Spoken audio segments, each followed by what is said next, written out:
Welcome, everybody, to another episode of Bigs versus Bigs. This episode is very special because we have some special people with us. Not, my little brother, he's here all the time, not him. But we're going to get to the guests we have on. But we are at Podstream Studios in the heart of Times Square, our new home, and we're happy to be here. Thanks to our producer, Jay, the best producer in the world. Shout outs to you, Jay. All right, Chris. So who do we have here today, Chris? Look, I'm the boxing specialist, so I'll start with the fighters, the trainers. We got none other than Jleon Love, who you may have heard of him. They heard of him. Come on. They may have, because he's one of the first critically acclaimed proteges of Floyd Mayweather that hit the scene on a national level. Right. Big time. If Floyd picks you out in a crowd of fighters and says, "I want you," then that says a lot about you. Not only that, but he's a WBA titleist, and he had an illustrious amateur career. I mean, I'll go on all day talking about all the fights he's won and championships he's won. But to say just a couple, the PALs, a finalist in that, Detroit and Michigan Golden Glove champion. Wow. I'll leave it at that. Jleon Love, everybody. I'll leave the other half to big bro Justin. He's more the business guy. We also have today co-hosting with us, Meyer is joining us. Henry is renowned for running some of the world's most exclusive retreats where entrepreneurs, athletes, and entertainers go to not relax, but to be challenged and help them forge incredible mindsets. Besides that, Henry is also the man behind quite a unique club called Safe House, where they match individuals with businesses and entertainment for all those all over the globe. We have a credible team with us today. Thank you guys for being here, and let's get into it.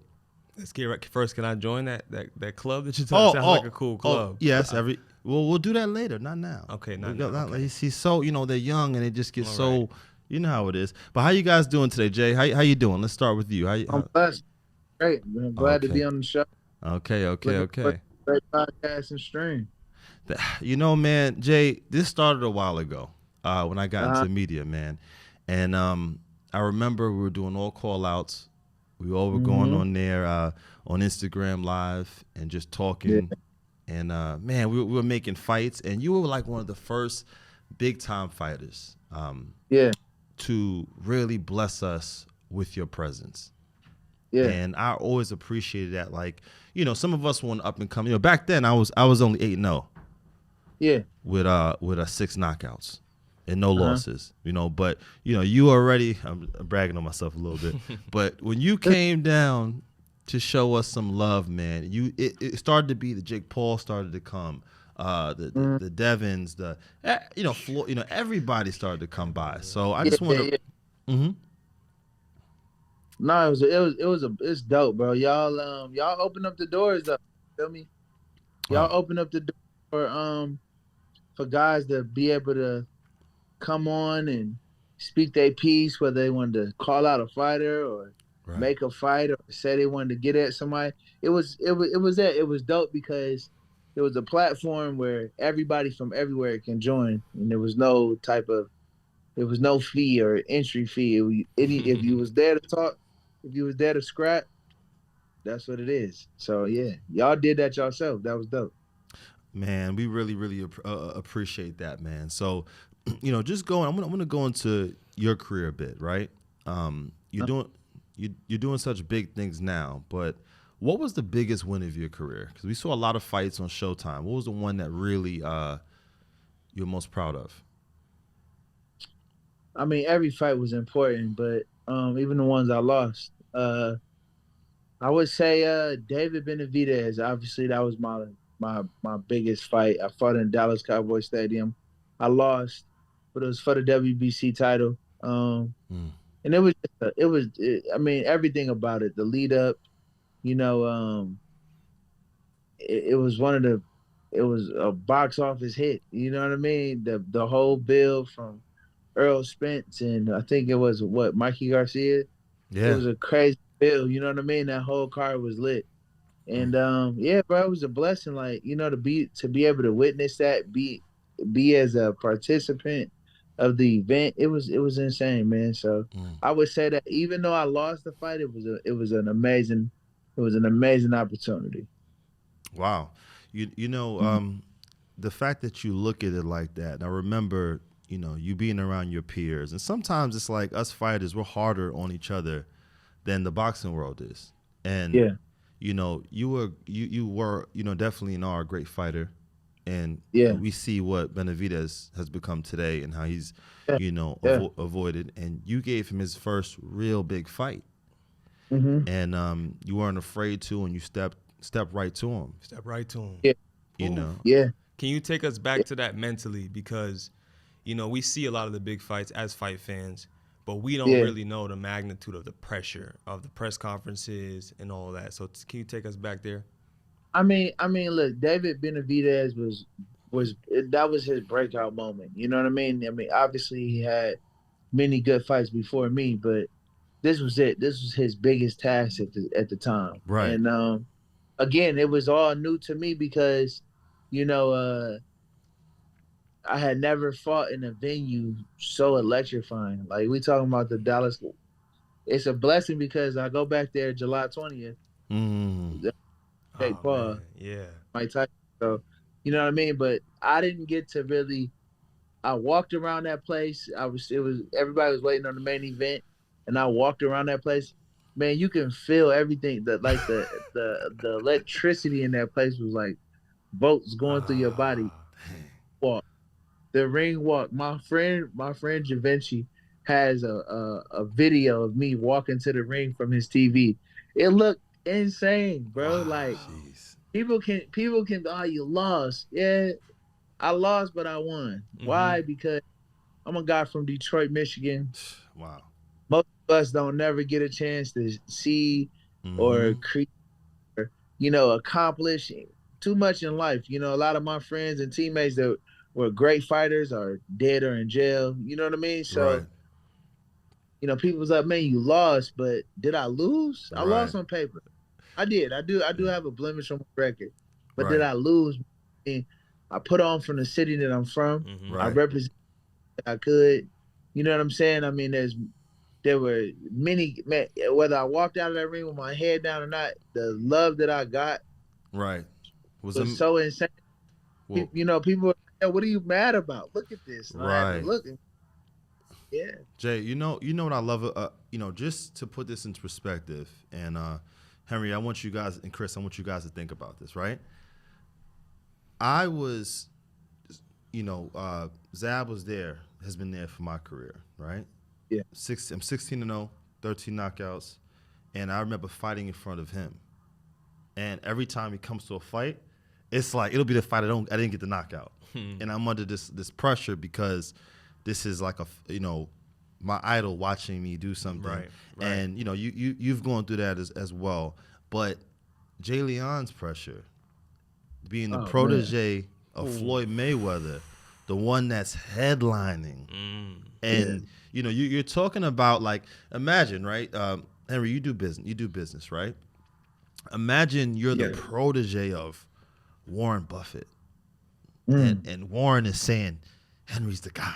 We need this deal. We need this. You know, he's the one. He can make any deal happen. He doesn't mess up. Yeah. So, yo, mentally, and I heard Ryan just say, he said, yo, I cried before I fought Devin because the pressure was so immense. But after I cried, I felt better. And he had the orchestra in the back, and it was beautiful. And he came out, he did his thing. Yeah. That I never really, now that you're not fighting anymore, I appreciate you so much. Now that I think about it, I'm like, I couldn't even imagine being in that position. How did it feel? No, it was insane. I hated Floyd showing up to the fights. I ain't gonna lie to you. It was always, I hated that. It sat right in the front, and he yelled, and it was like, bro, come on, bro. Just let me do what I do. Let these trainers talk. I'm just trying to get through this the best way I can. Look good doing it. I remember one time, bro, I was fighting I can't remember his name, but I was fighting on Showbox in New York, upstate New York, near Syracuse. And it was a good show. You had me, Chris Pearson, Badu Jack, and we was just everybody was knocking everybody out, right? Right. Here it comes, right? I'm up to bat, but I'm fighting a tough dude. I'm fighting a dude that ain't never been knocked out before. Right. And Floyd is oh, J Love, he about to do this, that, and the other. And I'm thinking about, damn, hold on, man. Like, you know what I'm saying? I'm always confident in my ability, but Uh-huh. Yeah. you speaking me up, and hold on, I don't feel like that right now. Right. I feel like I need to use the bathroom right now. Like, you know what I'm saying? He in the ring, he all behind me with his hands on my shoulder. I just was praying to God, like, God, let this go the way it's supposed to go, please. Yeah. But yeah, my fights, I appreciate them being there, yes. Right. But it was a lot of pressure, bro. I would rather. I remember Floyd. I was getting ready to walk out. They was like, Floyd not here yet. I said, yo, let's go. I'm happy. Like, Yeah. third round knockout. I got that dude up. But I was comfortable. Right. I didn't have to box to try to impress him or, Uh-huh. you know what I mean? Uh-huh. Right. But it was always a great deal to have Floyd Mayweather Jr. Yeah. right there, right in your corner, yelling, repping you. So, but it was definitely a lot of pressure, no joke. It's a lot, man. People don't understand that. Even, I got signed by Vander Holyfield. He came to sign another kid when I fought in the gloves, and I beat him and ended up getting the deal.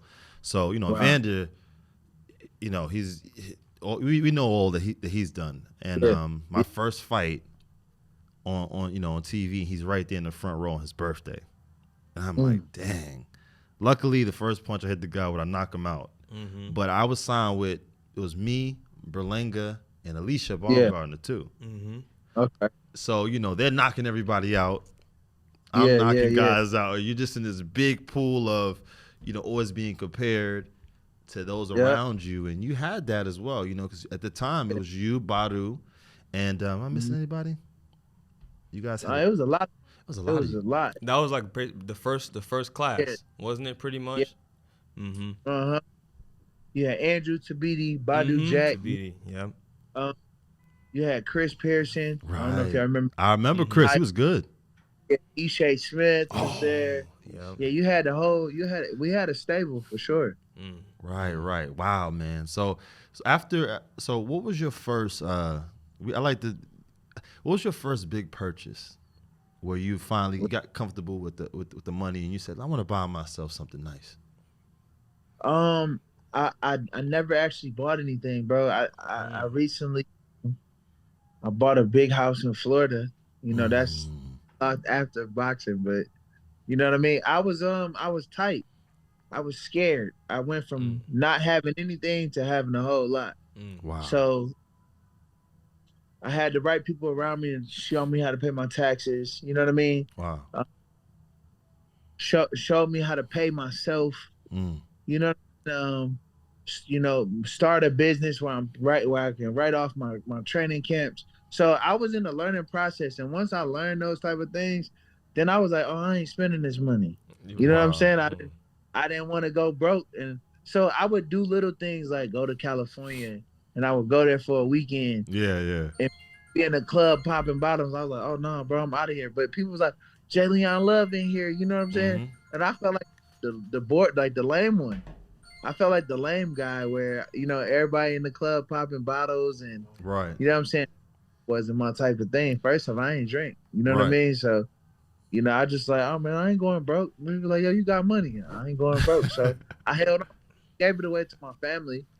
My mother, people that needed it in my family. But yeah, that was it. I just told it as long as I could until I actually learned how to spend it and what to put it in. So yeah, I didn't never really buy anything. I recently, 2 years ago, bought a home. It's $1 million home. So yeah. Congratulations. Well, Congratulations. He's inviting us there too.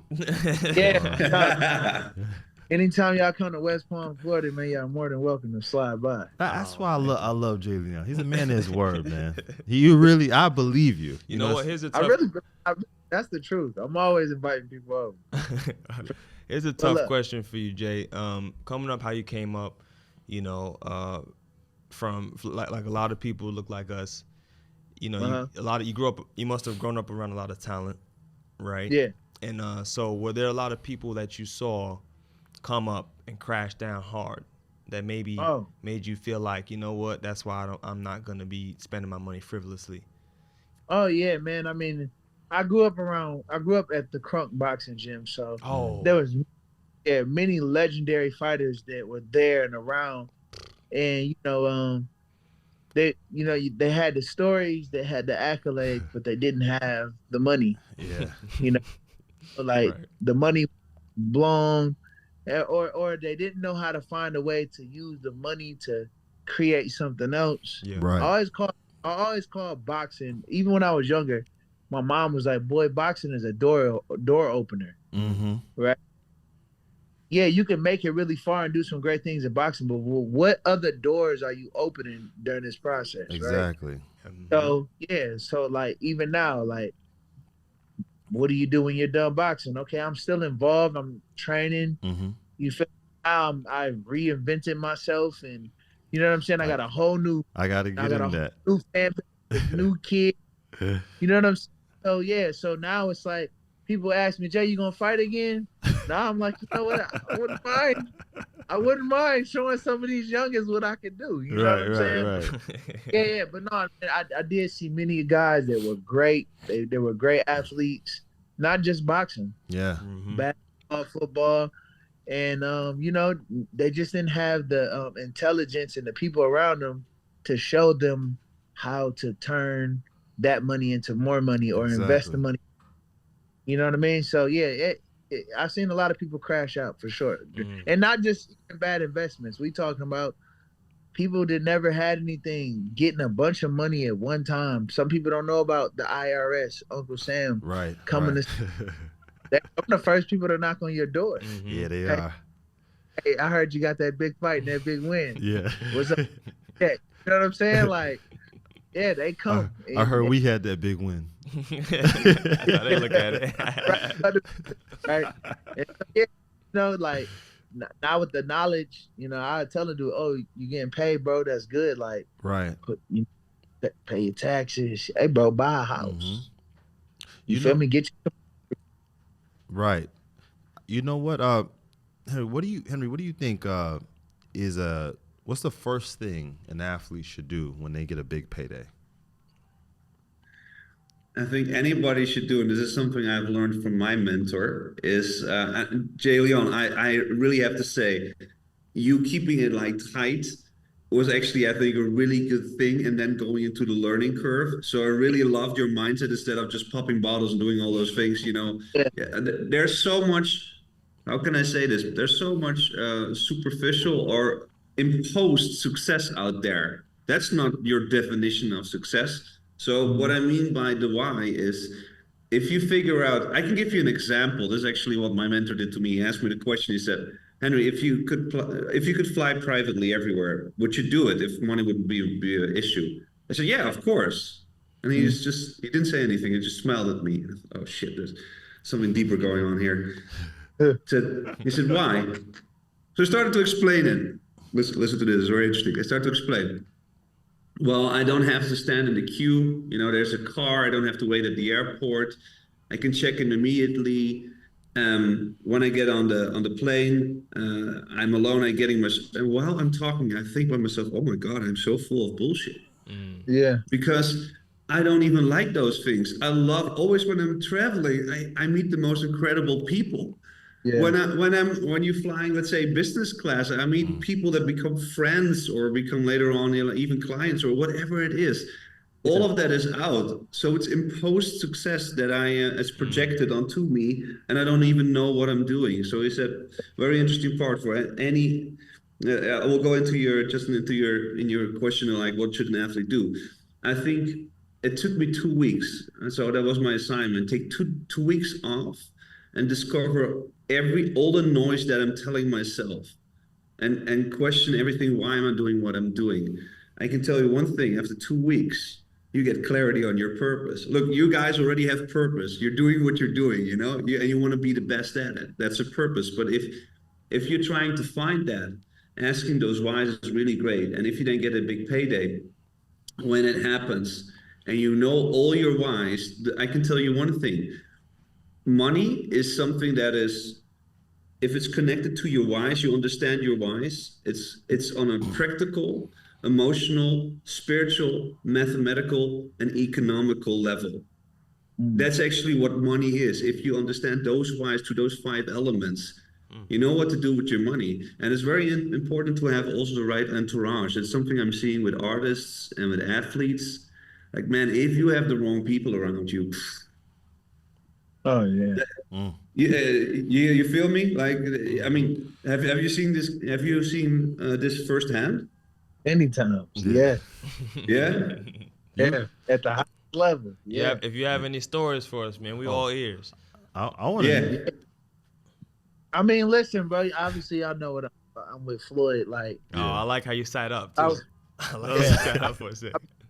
I've been with Floyd for forever, man. I learned a lot of things you do and learned a lot of things you don't do. You know, Floyd has smart business-minded people around him, but I also seen Floyd do some things that I felt that wasn't smart. You know what I mean? And he, you know, you do whatever with your money that's his. He knows how to make it back, whatever the case. But, yeah, man. I just, you know, I remember one day, Floyd. We all went out to eat, and normally he takes the bill, right? No problem. Tips everybody. He tip everybody $100 or $200, whatever he felt like doing. Even if he wasn't our server, he'd take the people, help the people, the bus boys in the back, the guys that cook in the back. So he would tip everybody. Wow. And this one time, he was just like, somebody else get the bill, and I seen everybody like eat. I was like, shit, I got it. Yeah. No problem. And what I did was put it on my credit card as a business meet. Right. You know what I mean? So really, I just put it on my card. My Amex is my business Amex, and you know, I took care of it. And I think that was when Floyd was like, you know what I mean? Like, okay, you know what I mean? I was always talking about my credit, like, man, my credit. You know what I'm saying? I want to make sure my credit right. Right. So yeah, to get, you know, he was like, Floyd would have like a card you can, one of them cards that don't stop spending. You know what I'm saying? Like, what do you call it, the black cards, right? Yeah. You know what I'm saying? So I'm like, man, I can't wait to get a black card. I can't wait to get a black card. I don't have a black card now. Could I get one? Of course, but I don't need it. I have a great credit card now, still with Amex. It's almost the same thing. But I feel like there's boundaries, right? Right. When I actually did start spending a little bit of money, it got to a point where I would at first I would question myself, oh, maybe I shouldn't get this, or maybe I should. And I buy it, right? And it didn't put a dent in anything, so I'll buy something bigger that I need or something. You know what I'm saying? I'll buy off impulse because I knew I can. You feel me? And then one day I couldn't pay my credit card bill off all the way. And bro, it took my credit down some points, and but I don't play. Well, even now to this day, I go on my app and click and just look at my credit and be like, like it's cool, right? But man, I get stressed out. I might be it dropped 4 points. Right. I'm stressed out. I'm losing it, man. So like, like at that time, I would think I was catching on with the financial world and understanding how to spend money, understanding like, okay, I got a group of people. Right. I'm gonna make this a business expense versus, you know, coming out of my pocket with my money. Absolutely. And I can pay. You know what I'm saying? So yeah, but that was the thing that I did. I was able to come through and take care of the bill, and it was like, how much was the bill, Jay? Come on, tell us. How much was the bill? It was like $1,200, bro. Wow. And everybody was like, oh, jeez. I only got this much. I only got, and they was all piecing together. I was like, nah, I'm good. You know what? I can. Yeah. You know what I'm saying? Y'all cash at me whenever. That felt good though. That felt good to be able to do. Yeah. You know what I mean? So I want to talk about that was the beginning. Like my father said, boxing is a vehicle to get you to where you want to go. My dad taught me how to box. So now you know you're on the ride, amateurs, how my brother Chris said, dominant professional, right? Top professional, protege of the greatest fighter ever. And now we go into the third part of your career of being, you know, one of the most profound trainers right now. Yeah. And you're training Jake Paul. Why Jake Paul? How did that come about? God. I don't know. I was sitting at home doing nothing, trying to figure it out. Like I was sitting at home in Vegas. I just had my son. You know what I mean? I didn't know what was next. Right. You know what I mean? And then somebody gave me a call, a mutual friend of me and Jake's, and they were like, "Yo, I got this kid, man. I want you to help train." I'm like, "Yo, who is he?" Like, Jake. I'm like, "Cool. How many amateur fights you got? Like, where you from?" He's like, "Yeah, man. He's from Ohio originally, but he only has one fight." Mm. Oh, okay. You want me to help him out? Like, no problem. Right. He's like, "Yeah. Listen to this. It's crazy, right? My daughter was showing me. This is probably like 2 years prior. My daughter Summer was showing me this video of these two white kids at the Olympics dabbing at every U.S. game, right? You right now, and it was Logan Paul and Jake, and they were at U.S. sporting event, and the camera would find them, and they would be up there dabbing, like dabbing, right? Right. Funny, and I thought it was funny. I laughed. I said, "Them some people right there, I would probably be around." You know what I mean? She was like, Yeah. I was like, "Yeah." And then fast forward 2 later, I got a call from sweet Leanne. Leanne is a beautiful person, man. She hit me like, "Jay, you need to come work with this kid. He's great. He's this, he's that." And I'm like, "All right, yeah, but he's not a boxer." She was like, "No." Then she was like, "He's supposed to be fighting Nate Robinson." And I was like basketball, Nate? Yeah. So yeah, she was like, "Yeah, it's gonna be huge. It's on the Mike Tyson Roy Jones card." And I was like, "Damn, Mike Tyson and Roy Jones fight." Right. I was all throughout. So I'm like, "Wait, what the hell?" Right. I'm like, "What the hell is going on?" And it was like some celebrity boxing match type of thing. So I was like, "Shit, I ain't doing nothing. I check him out." So Jake texted me. We went to the gym, and I would just sit and watch. I wouldn't say too much, but I would write stuff down like balance. You know what I mean?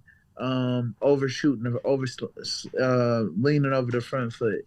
You feel me? Not off the back foot with your jab. You know what I mean? Little stuff, I write it down.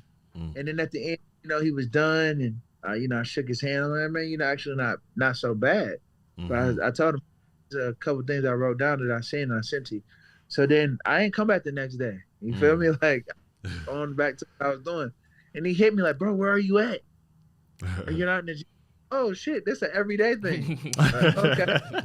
I'm at I'm there. Like, no problem, I'll be there. Wait, Jay, hold up. I'm sorry. So you gave him so you gave him homework or what does the doctor give you after you Diagnostic. a diagnostic? You said, "Hey, diagnostic. some mechanic type stuff. Here's the problem. Go work on it. And good luck." I mean, because I didn't know, I didn't know what it was gonna be. We were just meeting each other. You know what I'm saying? Right, So right. I didn't have any expectations of anything. I just was meeting him. I shook his hand. I thought he was a dope kid. I seen his whole crew. I'm like, "Damn, shit is serious." Like, he got 60 cameramen with 60 cameras. Like, what the hell? That's You feel me? So I kind of didn't know anything, but it was my daughter that was like, "You're training Jake Paul?" Yeah. And I was like, "Well, I guess I'm gonna work with him for a minute." That's so crazy. And she reminded me, like, "You remember when I showed you the videos?" And I was like, "Yeah." He was like, "And now you're working with one." It was nuts. Like, wow, nuts. I remember that. Like, that's crazy. But you know what? I knew that I was gonna get some slack because I seen when they announced the Mike Tyson and the Roy Jones stuff. Yeah. I can just see but I felt like God put me in the position because I'm the one that can handle it. Right. You know what? You deal with that that's one thing about you. I've seen you in a lot of compromising situations. Yeah. And you never get out of character. He's poised, man. And then, Poised. and if I was arguing with you, it'd make me very upset because you always stay even keeled and you're always very logical about it. And then when I heard about your background, right, of all you've been through, I understood. I said, wow, you really, sometimes from our backgrounds, it makes us, we meet aggression with aggression. Yeah. You seem to meet aggression with logic, and you're like, look, what are we gonna do? We're gonna fight, or are we just gonna have this type of argument? A lot of us fighters, we're used to going back and forth with each other. Yeah. And I even seen one of my guys I look up to. I saw you under Darrell. You had a interesting conversation about why the Mike Tyson situation, and I did like the way you dealt with it. And you know, a lot of people asking that question: why Mike Tyson at this point of Jake Paul's career? Mike Tyson wanted it.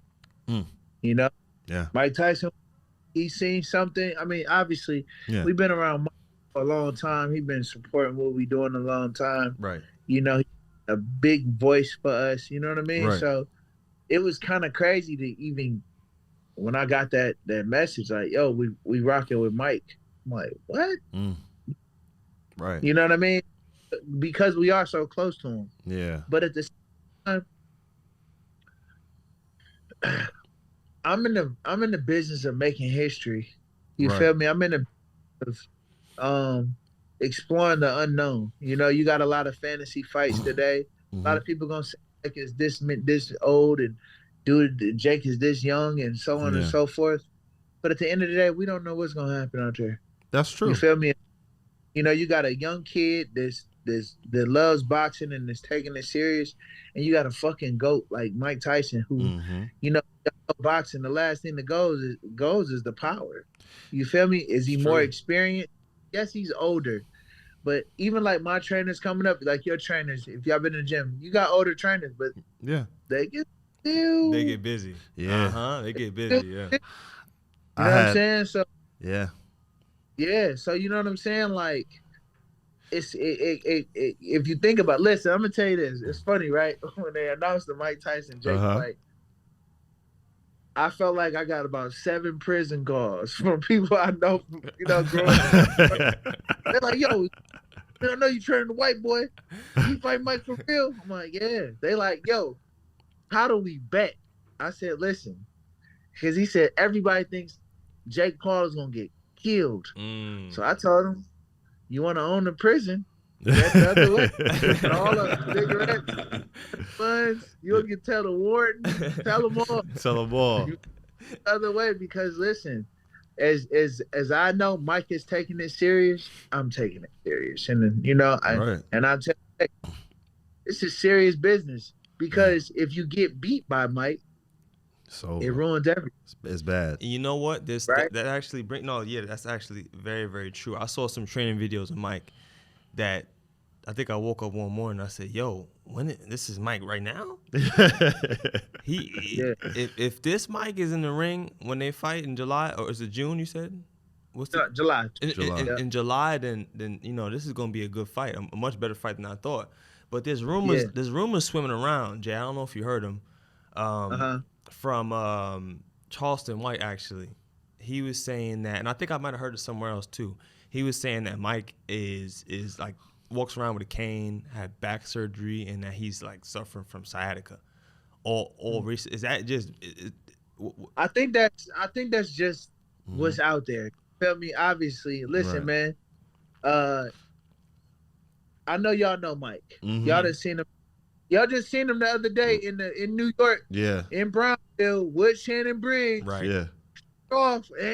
You feel me? He was getting it in. I didn't see a cane there. But I ain't see a cane. Didn't see a cane. Maybe the cane throw off. I don't see him. Listen, man. But Jay, that's a reliable source, though. Charleston is a reliable source. Listen, I just know that Mike, this wouldn't be going on. Yeah. This wouldn't be going on, and if Mike didn't really want to do this, and it's happening his way. Right. And again, like I said, we're gonna show up. Yeah. For the Tyson, and again, we're taking it serious. This is Iron Mike Tyson. It is. The last show is your power. Play around with this guy if you want to, Jake. Yeah. We'll be waking you up 7 days later. And Jake is looking good, man. Like I'm starting to watch fights with him and go, yo, you got to watch the right hand. You know, he's a cruiserweight. That weight class is wide open. At first, I was hard on Jake. You know, I was hard on him, but these last 2 wins, I've gained a whole new level of respect for him. Seeing him around in the sport, I'm learning that he really loves it. I can see the emotion in his face. And sometimes, it's like, hey, man, maybe I'm being hard on a guy that's actually bringing a lot to the sport.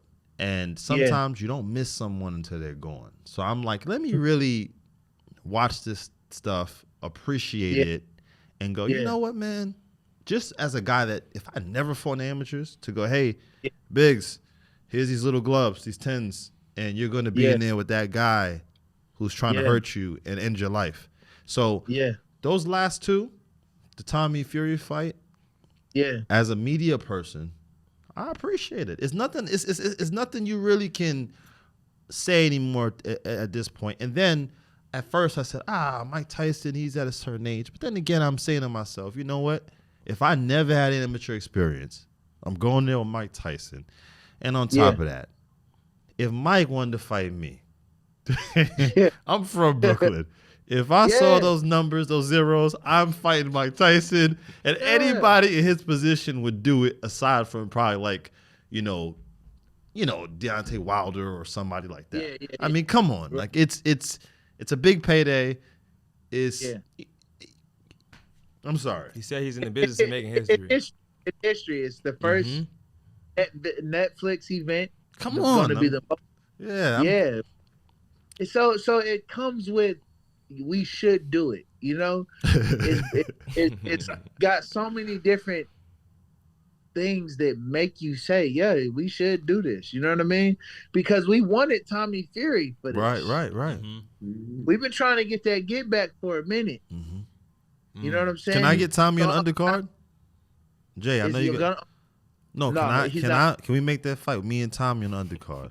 I'm at 154, but I go up. I think he just got back in the gym. Y'all gym sharks. Y'all stay in the gym. Y'all know.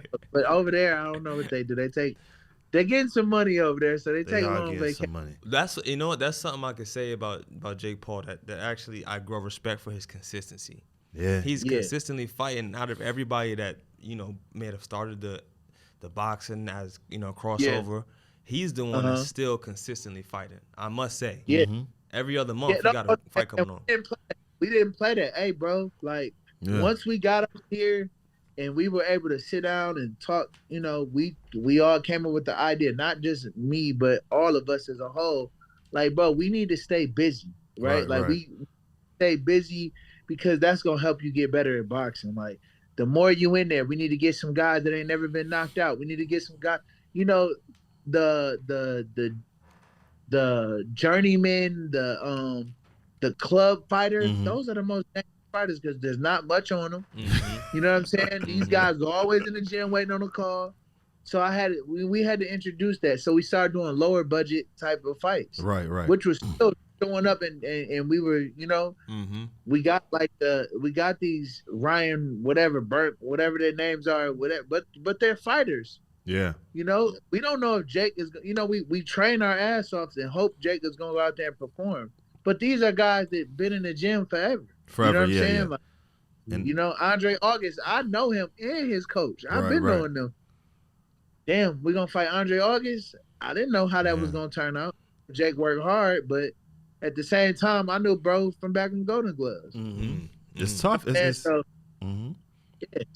like, I think that's what really opened Jake's eyes up was, we gonna box whether it's a big show or not. Yeah, we stay busy, and that's the journey we've been taking. And again, like I said, we wanted Tommy for this fight, but Mike was like, "What's up?" I mean, that's a big. So let me ask you this, Jay. It might be a tough question because you're not in Jake Paul's head, but you're definitely in a advisory mentorship position. Once you guys are at the top of the mountain of all of these kind of fights that you're doing now, you know, once there's nobody left to compete with him on this level, once he's just too good, what then? Keep going for the fighter. We keep going. So we want them strapped. Yeah, we want. Yeah. Okay. Championship status. When he in the gym, that's all he talk about is world championship.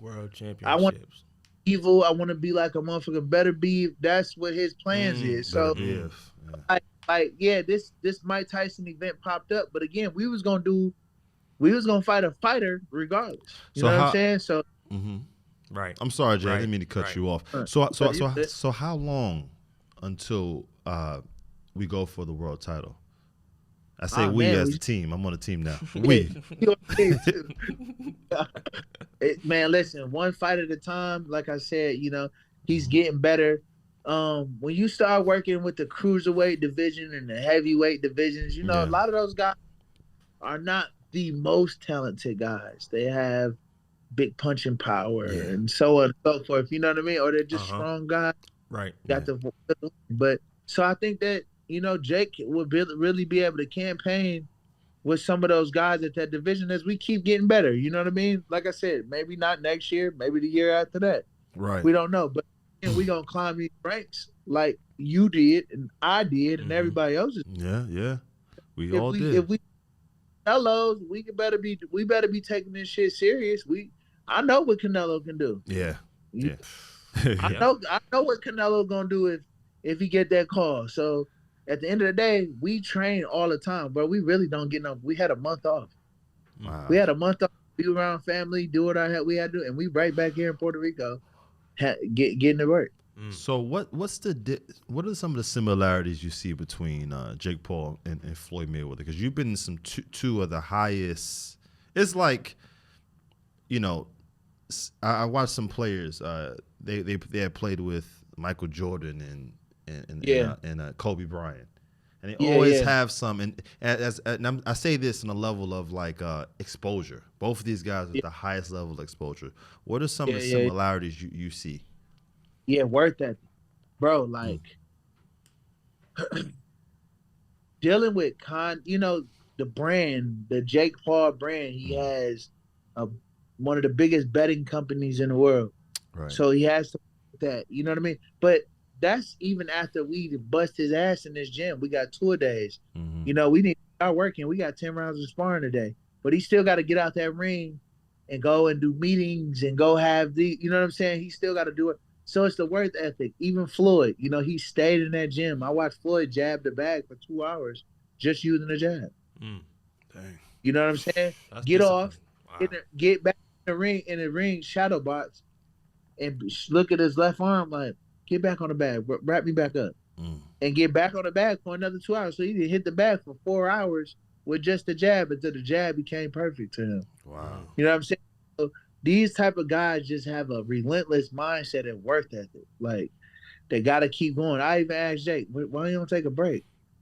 He'd be looking like, what is that? I'm like, what you think you going to go broke? Like, you know what I mean? I'd be asking, your money right? He'd be like, yeah, I'm good forever. I said, what's up, bro? Enjoy a break. He just don't know how. He just, I got to keep going. He got to be working at something. Wow. Starting a new business, something. He got to be doing it. You know what I'm saying? So it's like he don't have time for nothing else but grind. How do you see this fight between Jake Paul and Mike Tyson going? What's your prediction? My prediction is that Mike Tyson is gonna run into something, and hopefully he gonna be okay. Because I love Mike. Obviously, he is older, but we respectfully, right? You don't play boxing. I don't care what rules they try to put, what they try to do. Yeah. Don't play boxing, and at the end of the day, like, this kid got dynamite in his hand. I ain't sitting here the same way Mike Tyson can hit, he can be hit. And everybody, Mike Tyson's words, everybody has a plan until they can face. Wow. I like that. Is there ever, because people want to know this, how far are we from seeing Jake Paul KSI? I think, man, if we can literally keep it a buck, Jake is ready for all that. Like, we gotta wait on them. These guys, they talk. When I say these guys, KSI, I don't think he wants no parts of Jake. I think that the barrier is too wide between the two. Really doing this. KSI got this, got that. He got his music. Right. You know, So I think his focus is somewhere else. If they can really buckle down and get to an agreement and make this work, Yeah. Jake is big. KSI is campaigning is smaller. If they, you know what I mean? Yeah. If the bodies that be can agree and figure it out, then that fight will happen for sure. And it'll be insane. Right. But at the same time, Jake is boxing for boxing, not for. You know what I mean, KSI pop whenever he feel like doing it, he'll do it. You know what I mean? Well, Jake, so it's. I love that. I think we'll see it. I think we need to see that fight one day. And I do believe I'm gonna go say it. I think Jake Paul becomes cruiserweight heavyweight champion of the world. I actually see that. I actually see that. No, he does. That feel good to hear that because the boy working. I ain't gonna lie to you. I wouldn't be. Listen, people be like, "Are you doing this? You with him for money?" Man, we've been seeing money. Like, okay, there is no money if he get hurt out here and lose. There is no money, right? Like we can't look at money now. We trying to get to the finish line. It's so much money at the finish line. Yeah. What am I worrying about a couple dollars right now? You know what I mean? Yeah. Like, don't give me up. It's great. This is great. Life is good. Right. But I want to see the bag we can get at the end. Exactly. I don't want just this bag. So people are blinded by the money. Yeah. When we really got a plan, bro. We really got a plan to become champion of the world. Yeah. Whether it's cruiserweight, whether it's heavyweight, we trying to do that, man. I mean, if we can bring Jake Paul from where he was doing and he was amazing at and bring him into a sport of boxing and really do it. Yeah. No, I believe that. I really wholeheartedly believe that. Another thing too, I have to say, I see you. You have the potential to win Trainer of the Year. This a Trainer of the Year eventually. This is why I feel that way, Jay, talking to you, because it must be very hard to train Jake Paul, and not the physical aspect, but the mental aspect. The amount of pressure that he's dealing with at this point, and when he does get to the cruiserweight title of the world, which I think he's going to go and win it, for you to bring him there mentally. Because you're the perfect guy to match him with, because you went through something very, very similar in the sense of you being a protege of Floyd Mayweather. So I can see you mentally from the therapeutic standpoint of how you're able to build a fighter, which that's what it is a lot of times. That's all it is. It's not really about the punches. So I definitely foresee that in your future. And I wanted to ask you a question too, man. You really affected me in a way, business-wise. I remember you had the company with the hookah, and Sweet Tips. The Sweet Tips. How is Sweet Tips doing? That inspired me, bro. Yeah, Sweet Tips. I had a dream one day. I'm like a serial entrepreneur, bro. I just, I don't know if it's gonna go anywhere. I just want to create something dope. You know what I'm saying? So like, I had a dream that it was a 5-minute dream. I think that was God like, try this, you know? Wow. I woke up.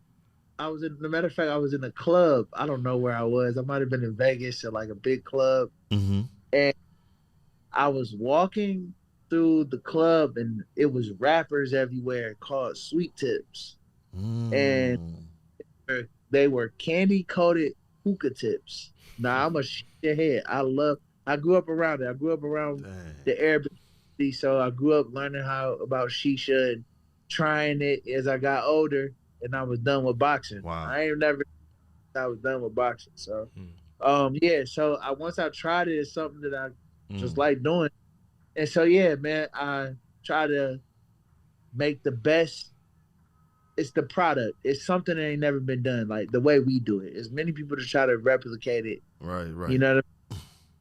It's still like now, like even though because I moved, and so we had to move the facility. You know what I mean? So we had to move here to Florida. So that's what we're doing now as we speak. Moving it over here to Florida so we can really get it, and we open up a hookah lounge behind it. So, so we still building it. I like you know that. What I'm saying? It's not over. We just really revamping it and making sure it's right. But man, that's my pride and joy. me and my girl started that. Then that's when me and Time really learned about each other because I thought I knew everything. Yeah. You know what I mean? I thought I knew it. We don't need to do that. We need to do this. Man, we don't need to do that. And you know, women think different, bro. They Right. thinking way different.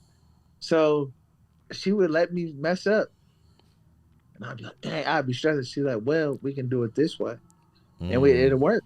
It'll work every time. So yeah, every time it was like, I'm the boss of the company, but Right. really the reason why this thing is even working. You know what I mean? That is amazing. So yeah, That's great. So we're still getting it going. You know, for my shisha smokers, you know, be more than welcome to check it out.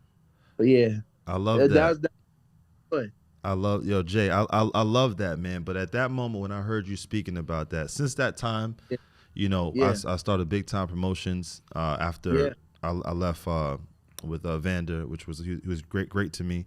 You know, I got my brothers 7-0, 7 knockouts under Big Time Promotions, and we you know we've been moving. I got a jewelry store that's opening up.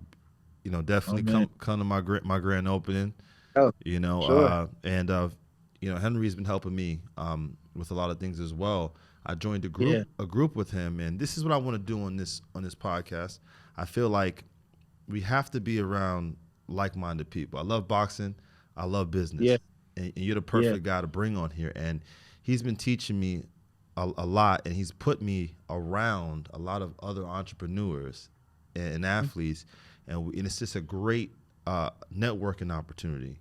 And I've learned so much. And it's been able to take me to the next level with a lot of my other business, you know, opportunities to have in the future. So I love this, man, and I'm definitely very, very proud of you. And anything else coming up you want to let us know about? Because I know you have. Yeah. I mean, I'm just grinding still. Again, like I'm still in the background working. You know what I mean? I want to create as much as I can. When I come up with something, bro, I just write it down and I try to bring it to life. Right now, I'm in the Airbnb world. Okay. Something I wanted.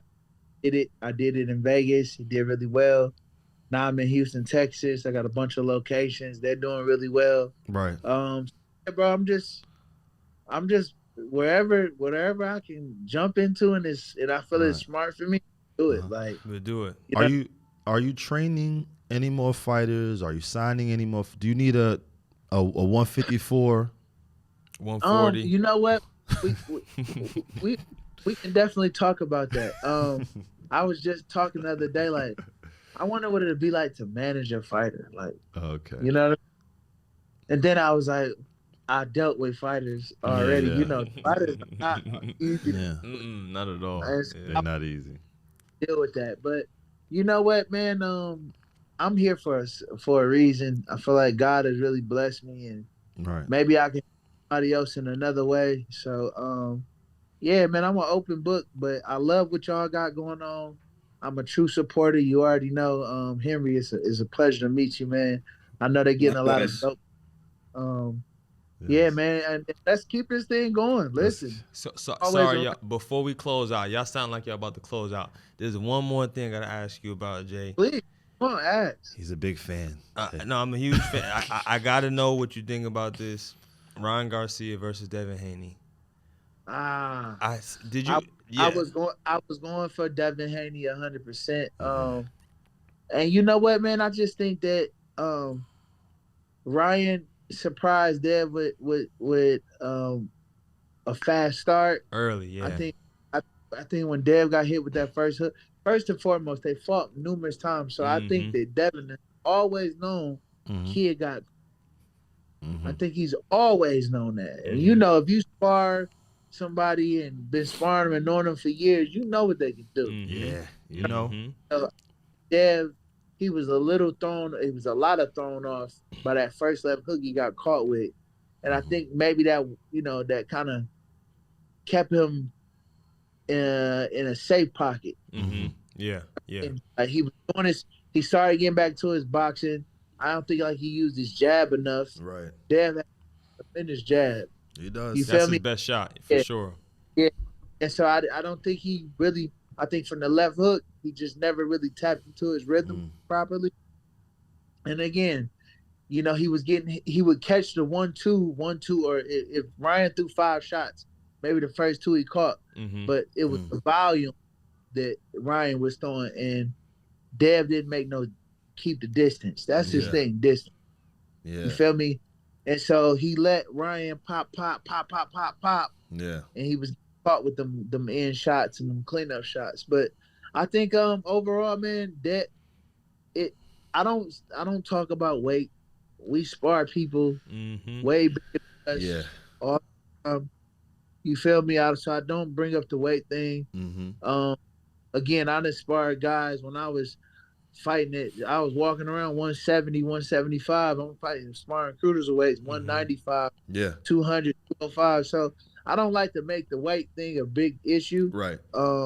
Obviously Ryan looked a lot more comfortable being bigger, but you feel me? Skills pay the bills, and at the end of the day, man, you fighter. It don't matter. Like, you know what I'm saying? Like, the adjustments wasn't there, but he'll be back. I'm a fan of Devin Haney. I've been watching that boy since he was a little kid, man. Yeah. You know, I've been knowing it. I love his father. I love the way they back his. You know, I love that. I see it in Tia Female's dad. Yeah.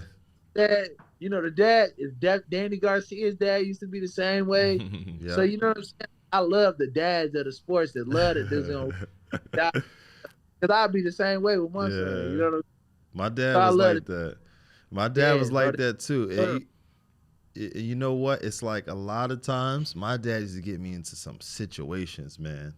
And I'm like, Dad, I don't even have a problem with this guy. And the guy come in there, he be like, I'm going to beat you. I'm gonna show your daddy what I'm going to do to you. So I feel for Devin because Bill got him in a lot of situations. It's not his fault, but it is what it is, you know? Nah, man, listen, it's part of the game, bro. Like, Dev is great. You feel me? Dev, go look at that resume. You got one of the greatest days of a young guy in a long time. So you do. You can't, you know, the part about it is today, you got the internet, got your people, like, you know, they got so much to say when you lose and they drag you, and you know what I'm saying? Even when you win these days, they drag you. So like the drag, and I'm like, damn, where did the game go to guys who just was grateful to see these fights? You know, you put your life on the line, like, you know what I'm saying, for other people. But now they got the memes. You got the style. You got the art, bro. I seen a graphic where Brian hit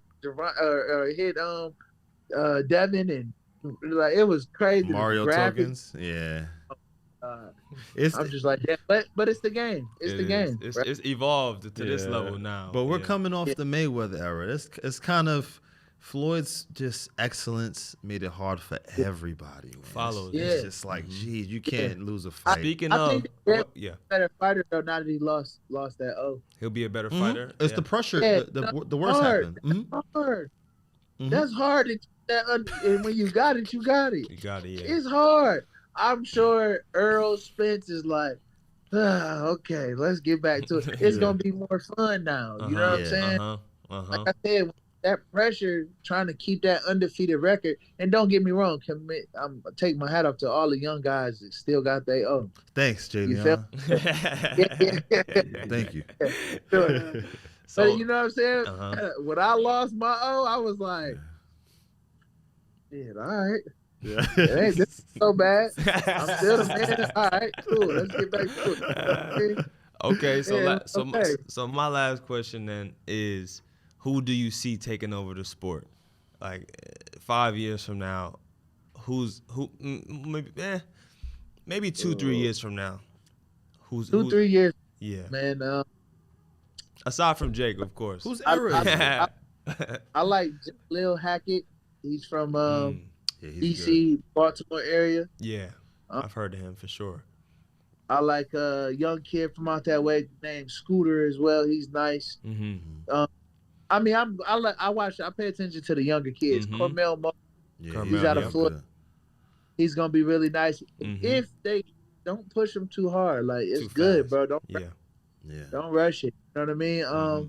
And you got many. You got Shakur's cousin, little cousin. He's good. He's really not his name, but I see Boots Ennis being a guy that's reigning supreme. Mm-hmm. I like him a lot. What's the young kid from Brooklyn? What's his name? Richardson, or who are you talking about? Africa, 100%. Oh, Good boxing. Who are you talking about? What weight? Shoo. Yeah, Bruce that's my guy. Carrington. Yep. Mm-hmm. Shoo. I like him a lot. Ooh, really nice, man. That kid can box his butt off. It's so many, bro. It is a lot. I'm looking forward to the future of boxing. We're gonna put Jake Paul up there, man, for sure, because we're gonna be. We got to get those titles. So, yeah, man. And then y'all. Y'all man, you didn't have to do that. I was waiting. You didn't have to do that, man. Y'all gonna hold it. I told Jay, I texted you and I told her, I said, Jay, don't do that. You don't have to throw me in. Yo. Nah, man. Things you've been doing your thing. I've been watching you a long time, man. You feel me? Like I said, when you was 8-0 and you were doing your thing, man, you feel me? But look at you now. You're a businessman. Thank you. Entrepreneur. Like, man, listen, you killing it, bro. Keep going. The world is yours. I appreciate it, man. They calling me Little Jleon, man. I must be doing something right. And, Harry, I want to ask you, man, before we wrap up, because Jleon has some, you guys have some, rich people things to do. Where can people, anything you want to say before you go, and where can we find you, man?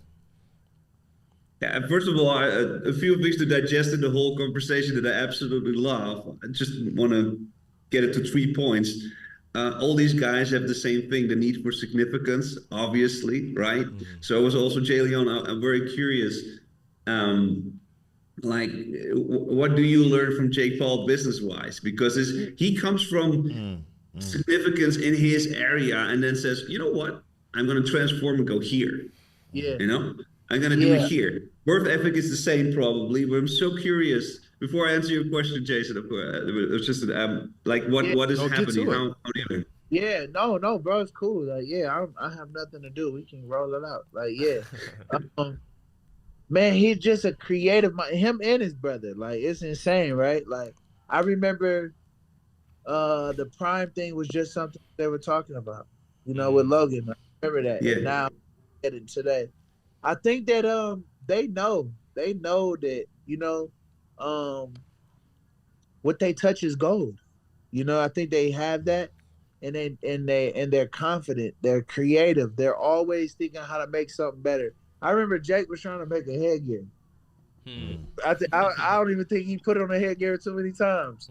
He said, man, how can we make it safer? Like, man, you know what I'm saying? Just like, that's just his mind. I feel like certain people pick up a Coca-Cola bottle and they be like, how can I make this bottle better?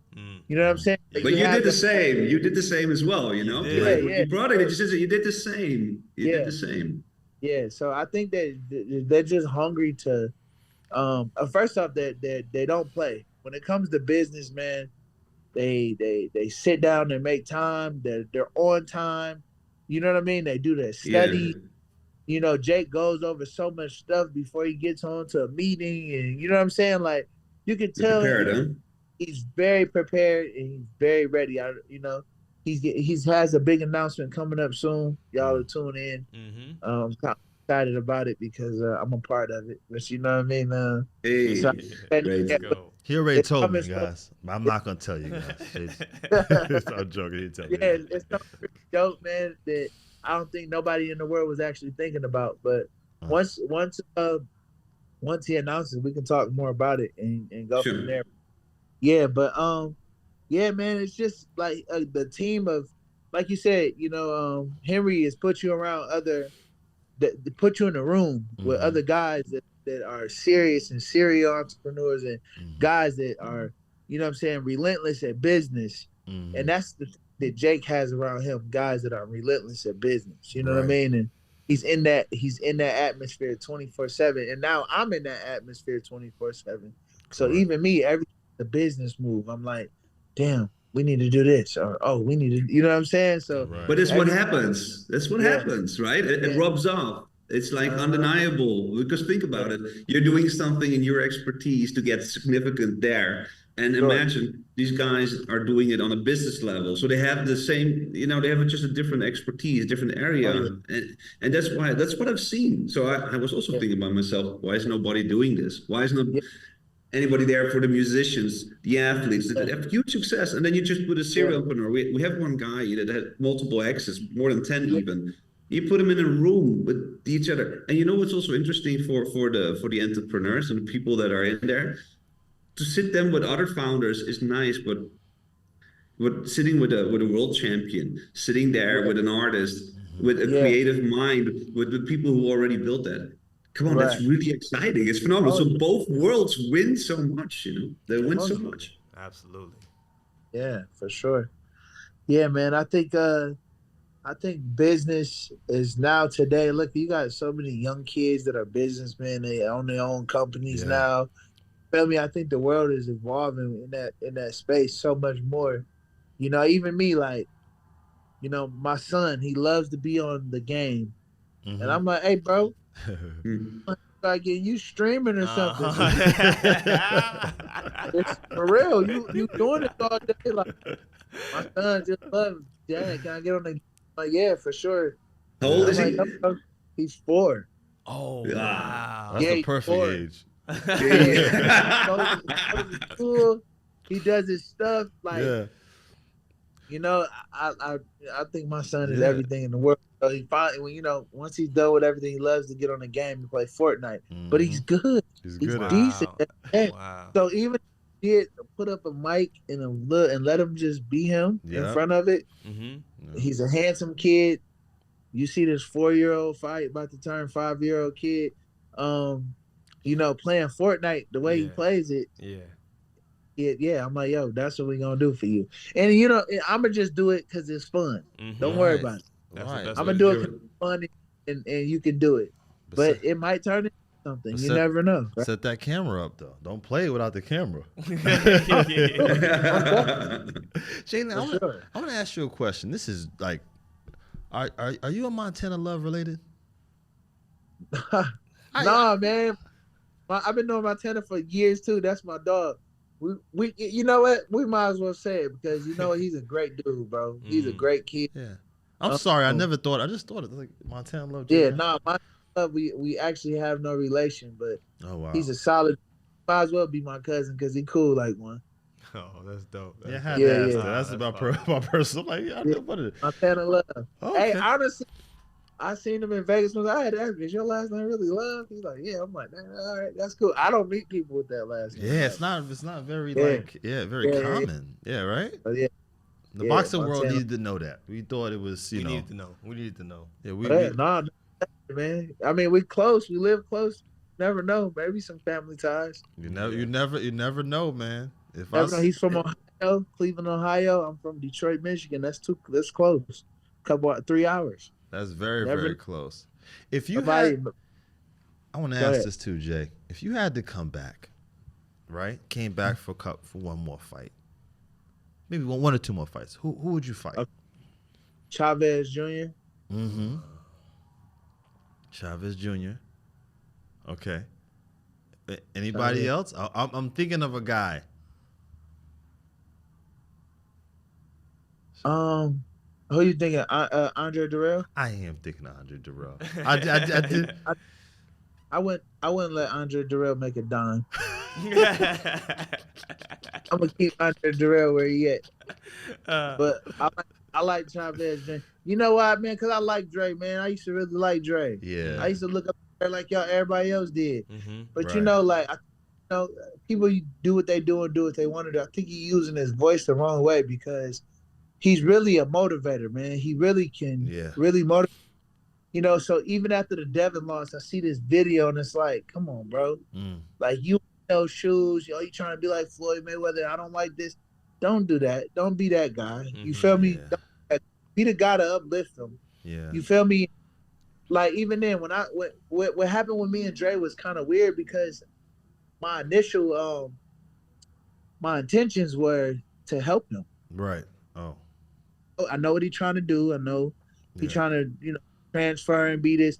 So I actually get a lot of calls from, other YouTubers and, guys that are trying to do this do this influencer boxing or so on and so forth. Right. And I know guys getting paid real good money and they need real trainers. So I literally did a voice message so he wouldn't, take nothing the wrong way. And I told him, hey, Dre, before you knock it and speak bad on it, like really use your voice to help, bro. Like you got so much knowledge. Yeah. In the way you speak, you can help these dudes. But I got a kid that I can send your way. And for sure do it. You know what I'm saying? Like if you look at FaZe Jarvis, I got a call from him years ago. I sent him the oldest person out of Las Vegas. He's doing his thing. Right. You know what I'm saying? Like that's the person I am, and I try to look out. You know what I'm saying? So for whatever reason, he took that left field, and I guess he thought that was gonna. I told him too. It's money, bro. It's a lot of money too. Like you know what I'm saying? Like get your bag right. Yeah. And I don't know if he thought he was exploiting me in a way, or you know what I'm saying? But I was really trying to look out before anything. Right. So you know what I mean? So since he went that way about it, I'm gonna leave him there. You know what, Jay? What I have to say about that media, right? Yeah. I found myself. I was reached out to by an exec at Revolt, right? I found myself in a position where I became media, right?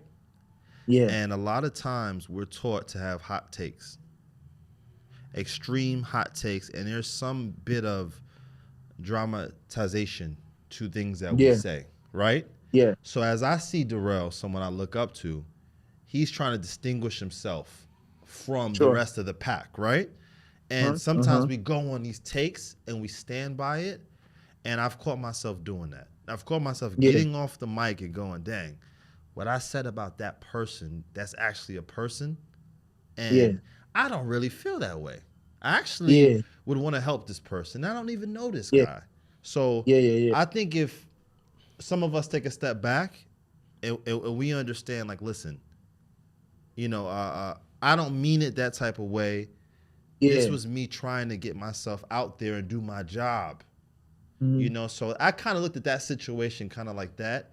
And I was like, I think, because I know Dre. I was around him as a kid a lot, and he always was a cool guy. But these cameras, though, I tell you, Jay, these cameras have you say something. He know. I know you know. I know he knows. No, for sure. No, for real. I didn't got it behind. It'd be like after it'd be like that. Henry, right? For sure. And I just think that, like, even like a Deontay Wilder, like, okay, he lost. Yeah. Man, he this, and I'm like, come on, man. I feel like me. Right. To be in there and putting your life on the line, it don't always go your way. Things don't always go your way. It don't always. To ridicule and criticize and the way that motherfucker, he be beating motherfuckers up, dog. I'm Dre, like, ease up, champ. But people may like that. Who am I, right? Who am I to stop his show shine?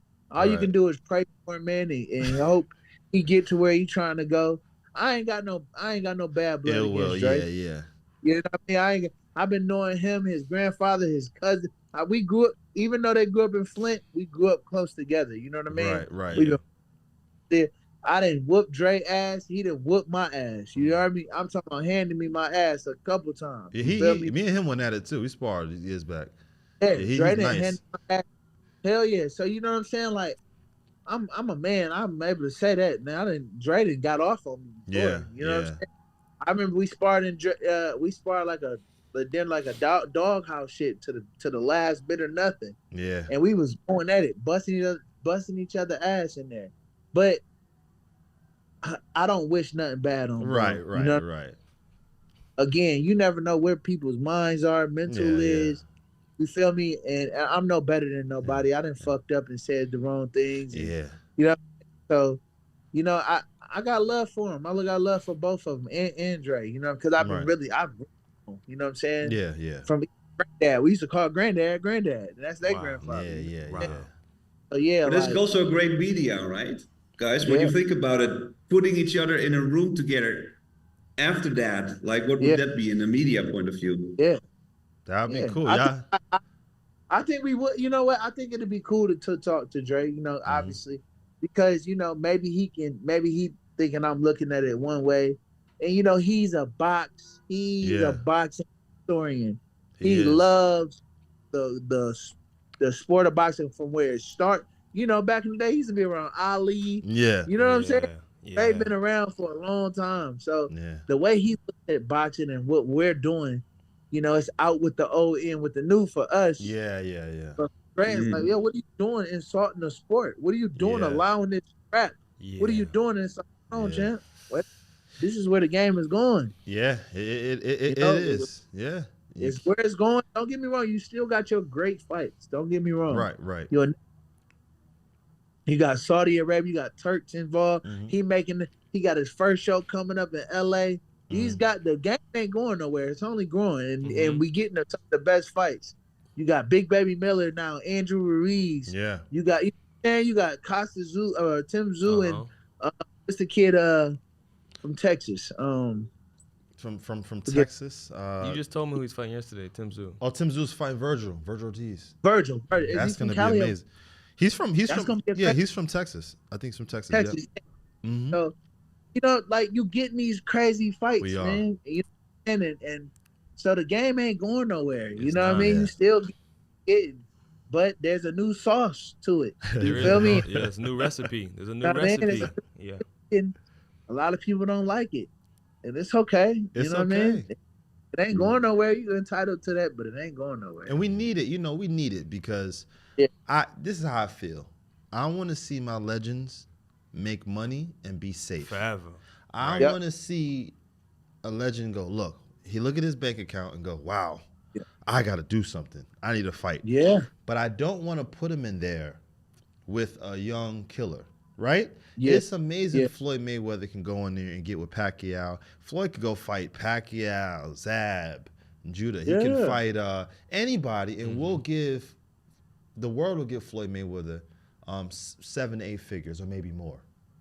And he Yeah. can go in there and make money, and other fighters can do it as well. And I love Floyd could fight Logan. That was good. They made a lot of money.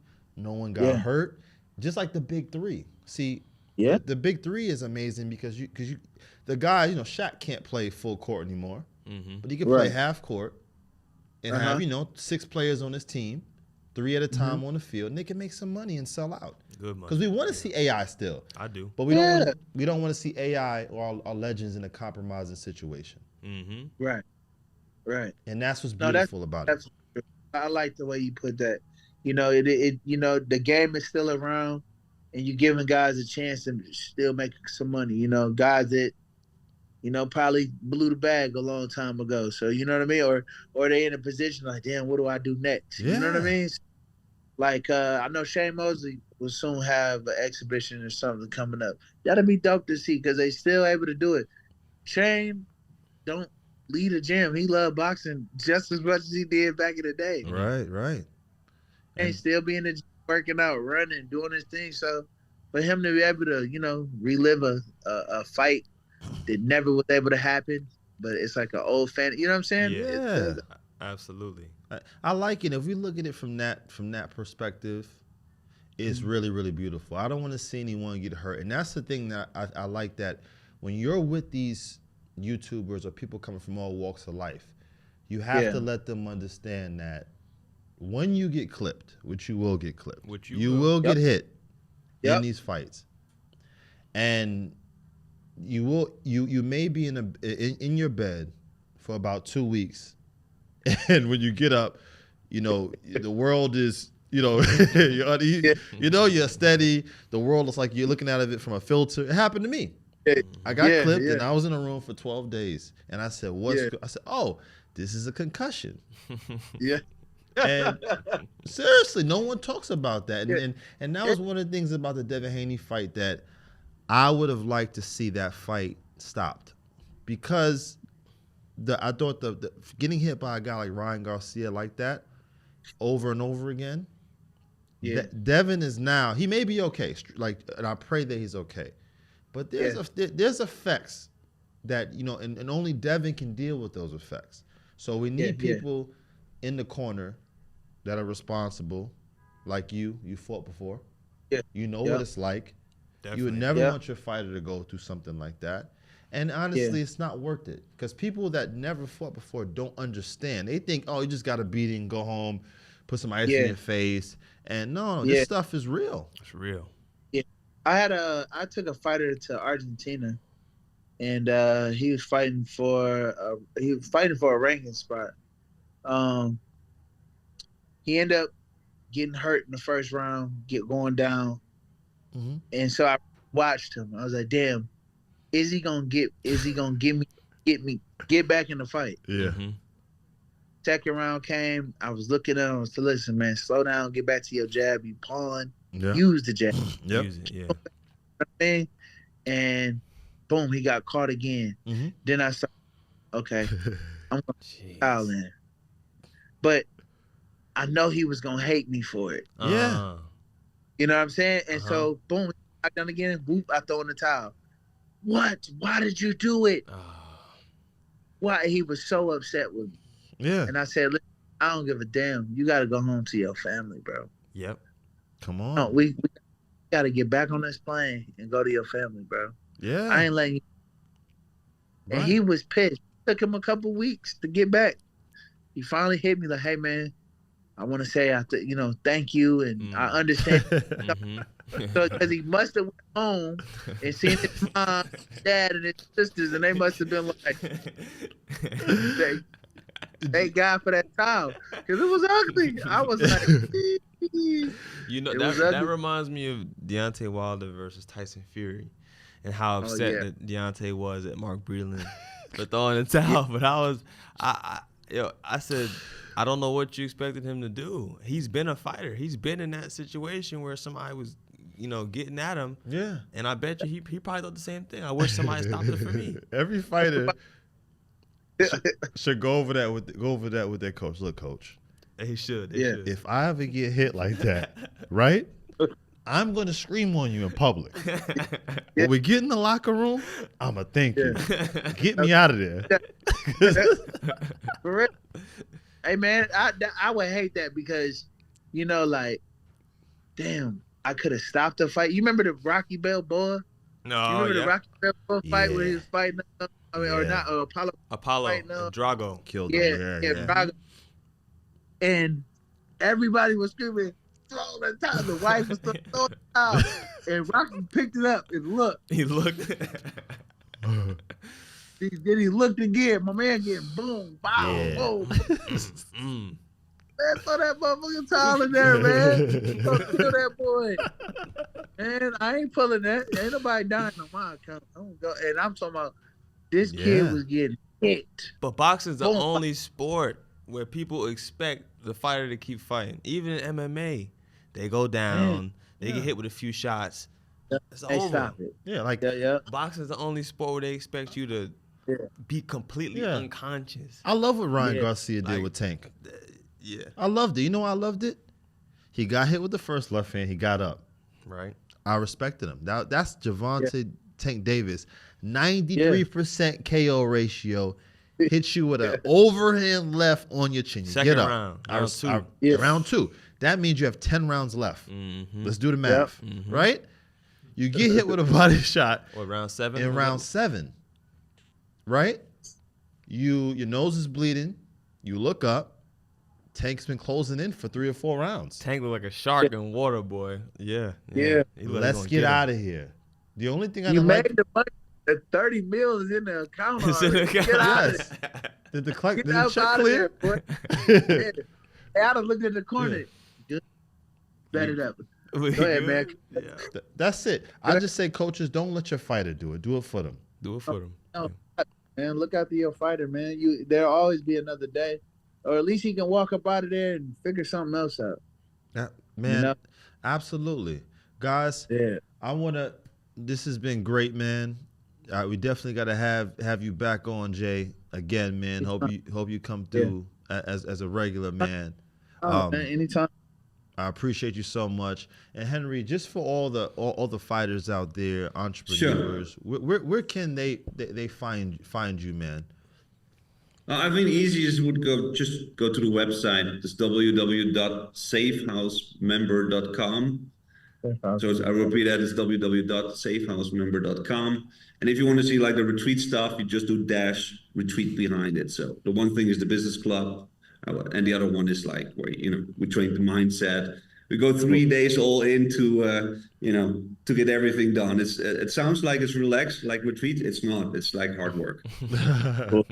Okay. Yeah.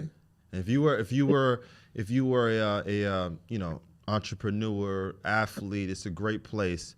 Am I correct to meet other business people? And you're kind of like a matchmaker for. Yeah, that's the whole thing. Right. It's like the matching it's been my. I try to be the champion at that. It comes with. Trust me, it comes with a huge range of pain and challenges as well. I can tell you 3 things. Just one thing that I think is important.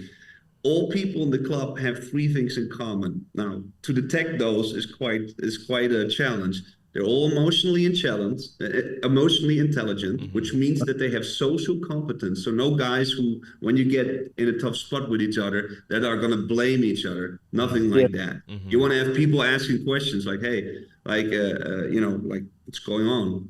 Like Jleon Love, like would we say like, "Hey, what happened? Did I miss something?" Yeah.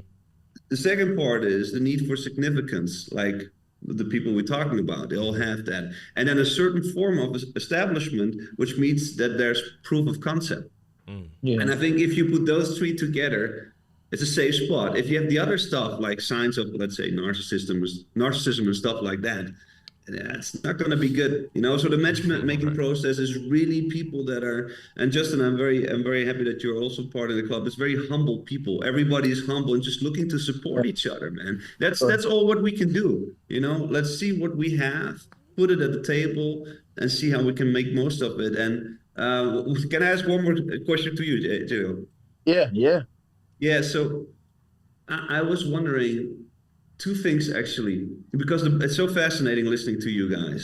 It's like it sounds also that things are very seasonal in the boxing environment, right? Business is the same. You need to know your seasons, and you also diversify. And I would love to have, maybe for all of you, the question like, what would the boxing industry, if let's say you're a rising star. What would really help you? Because I can imagine you put all eggs in one basket, right? Yeah. And you're going for it all in, which there are points also that there is like survival mode because, there's not enough money coming in, but you still have the pressure here because that's not always necessary. And I would love to hear from you guys. What would the boxing industry, in your opinion, need business-wise to come together? What would help? Marketing. Marketing. I think marketing is the greatest thing ever. I mean, that's just my take. I mean, you can get into unions and so on and so forth. Yeah. But I think marketing is great, man, because when you come in, all right, if I come in at 60% where I've gotten my fights, I've built my fan base, somebody has to take me the rest of the way, but they got to come in with something. You know what I mean? Right. Yeah. I built myself up already. So, Right. I watch Devin Haney's now. I watch Gervonta's and Ryan's, and they got these, YouTube channels, and you can watch them. They got. Sure. You remember back in the day when they used to have a thing on HBO where the countdowns and Showtime. Yeah. So they got episode 1 of, you know what I'm saying, of training camp for Ryan Garcia. Right. And so they're building. So they're making money. They're making money too from YouTube. They're making money from TikToks. They're making money from these platforms that are there because they got, you know what I mean? Like they're paying. So I think that marketing is one of the greatest things you can do because you put yourself on a pedestal at that point. Nobody can really come less than. They got to come with more or better, Right. Yeah. Right. Do you think it's education as well? Like you put education and marketing on top of that? It's just like, hey guys, here you go. This is how it works. Because I go into group meetings, you have to imagine that all these people achieve so much more than I did. Yeah. And every time I go out, I was like, instead of my perception, I have perspective. Uh-huh. That's how I Yeah. go out. I have perspective at the end of meetings. My Yeah. perception, I'm like, oh, I really don't know what I'm talking about. Look, Right? You know, and when you can give I've these been there. kids, Yeah. you feel me, right? Like that's I feel like that daily a little bit. But the beauty of it is, and that's also just in something that we're doing with AI, for example. So it's so simple. We have an AI that just, gets all the information in, and then you have all this knowledge in one thing like ChatGPT. So you can ask it questions like, hey, what did the group say about this? What did the one person say that? Can you build a strategy on top of that? And then you have people who have been there and done that. So imagine, so what you're saying is like, if we, for example, could like hand out a bunch of really great marketeers, social media market guys, and say, hey guys, just give these guys a chance, merge, and whatever profit you will make together out of what you're doing, you share with each other. Would that be helpful? Yeah. Yeah. Why Okay. not? I mean, listen, you can go so far with marketing, bro. Like, especially in boxing. Like, you got to, I mean, if you go to a gym in New York City and watch sparring for an hour, some of them sparring matches you see is going to be better than what you see on Showtime. Yeah. Got it. Right. So, but again, guys that are putting the marketing aspect to the talent and the grit, you know what I'm saying? And like you said, the education behind it, it's only gonna do. That's what the world. Again, the world is the internet now. I find that information not from the news, not from a newspaper, from the internet on my phone. Amen to that. Yeah, so I just think that even Jake Paul, they figured out a way to market themselves, and that's what drew the eyes, and that's what brought all the attention to them because they were marketing. And if I would tell anybody, yes, education and marketing is a great strategy for the sport of boxing, especially if you want to become, because you no longer need promoters like that. You don't. Yeah. Nope. Think of that. There you go. There you go. You already got your own brand together, like Right. kind of weed out the promoters. Absolutely. So guys, I'm gonna do this very simple. If there is talent that you see like that, where you say, hey, it is already there, it has the potential. I'm gonna figure out how to do that business part. Yep. We have great people in the club. We have people that know people, and just support each other, man. Like, so if you need anything from our side, and it's in that context, I'm more than happy to supply that. Oh, thank Super you. dope. Yeah, that's dope. That's wonderful, man. I like this group. We need a name for this group. Like the Avengers of boxing. Guys, Jay, I'm gonna let you say the last words, man, and close it out for us.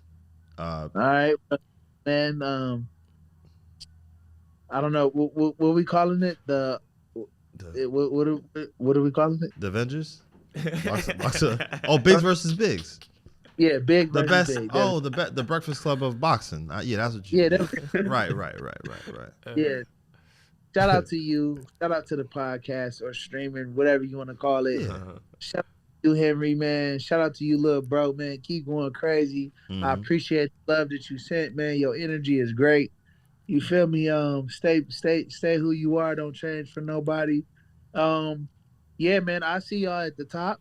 Thank you. You feel me? I know y'all on y'all way. Look out for us. Yeah. You there already? I have a couple chairs at the table, because I know y'all be. And God bless y'all, and y'all stay healthy, man. And the world is yours. Take over. My guys, thank you so much. And that's a wrap today, everyone. Hey. Your camera's over there. Oh, my camera's. That's a wrap. Okay. All right, you guys. God bless. Have a great day, and we gotta do this again soon, man. Absolutely. For Later, real. fellas. Absolutely. All love, Thank guys. you, guys. Thank you. All right. Blessings. Bigs versus Bigs out. Bigs out. That's good. Wow. Another great episode of Bigs versus Bigs. Just, we did it again. Jay, we did it again. We talked Floyd Mayweather, inside secrets, exclusive stories that you won't hear anywhere but here. We got our man Henry come through. We talk some business. We made some big things. We're making some big things happen in boxing, in the ring and outside the ring, man. But thank you for everybody coming through. I mean, I hope this was informative and you guys got to learn, get inside the minds of some of these fighters, man. The Jakes, the Pauls, the Floyd Mayweathers. And we got a little glimpse of what may happen in this Mike Tyson fight, guys. I'm from Brooklyn. I do not want to get my Brooklyn card revoked. I want to walk around these streets. But tell me what you guys think. And as how's it going to turn out? Make sure to message Jleon Love because he promised us that Jake Paul would sign us to MVP promotion. We got it on camera. He promised us. So make sure you say those stuff to you like that. He said maybe. He didn't say those stuff. He said he got us. He said that you could be Jake's sparring partner. Well, that's good enough. Or hold his cup and stuff. Watch the episode. Watch the episode to find out what he said.